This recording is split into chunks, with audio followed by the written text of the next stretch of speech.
నేను ఈ అరటిపండు ఇస్తాను. ఏం తీస్తావు?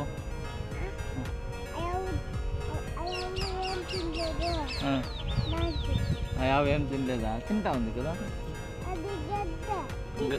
గడ్డి తినకూడదా? వద్ద తినాల.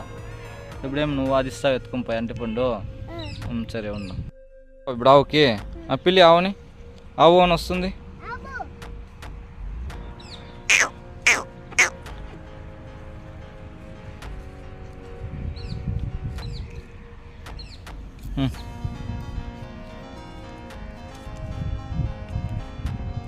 అది భయపడుతుంది. ఆడ వేసేయి, వేసి అది తింటుంది.